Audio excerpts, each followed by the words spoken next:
za ku samu manyan rahotanni bisa jarida News TV.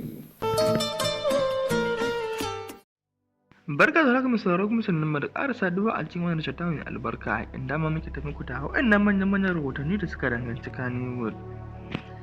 da kuma kullum rahotannin yacca lamarin ya kasance da ma yacce lamarin ya kaya. Amma daga rahoton Sadiq Sani Sadiq da Fatima Hussaini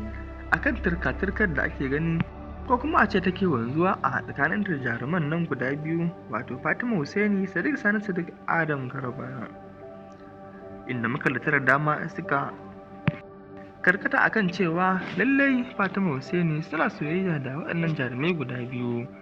wato Adam Garba da kuma Sadiq Sani Sadiq. Da kuma babban rahoto akan jarumi wato Adam A Zango don ganin yacce abubuwa suke ta wakana bisa wannan jarumi. Da kuma rahotonmu a shahararren mawaƙi Hamisu Breaker akan maganar aurensa. Kada mu sauraro ka biyo mu a sannu, kuma idan har kai bako ne a akan wannan tasha ta mai albarka ka dangwala wanda subscribe haɗi da ƙarfar sanarwa domin kasancewa tare da mu a kodayaushe da zarar mun saki manyan rahotanninmu. Shahararren mawaƙin nan wato Hamisu Breaker ɗorayi, mawaƙin Hausa wanda ya shahara a arewacin Najeriya, wanda kuma waƙoƙinsa sun fi tasiri ne musamman a arewa maso yammacin ƙasar nan. Shahararren mawaƙin Hamisu Breaker ya shaida wakilanmu cewa a hirar da aka zata da shi da aka daddabe shi wajen maganar aure, ya ce lalle akwai maganar aure a yanzu kuma akwai shirin yin auren, sai dai kuma abin da yake so ya faɗa masoyinsa shine komai lokaci ne, ba gaggawa yake ba, a shi ma kansa yana sa ran wannan lamarin ya kusa. Wato dai yana barwa masoyansa sako cewa su shirya,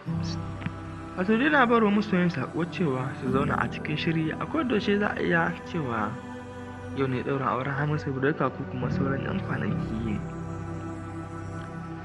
A dangane da wannan shahararren mawaƙi Soja Boy, abin da su ƙara ta'azzara yake yi, sai dai kusan za a ce babu yacce hukuma ta iya da shi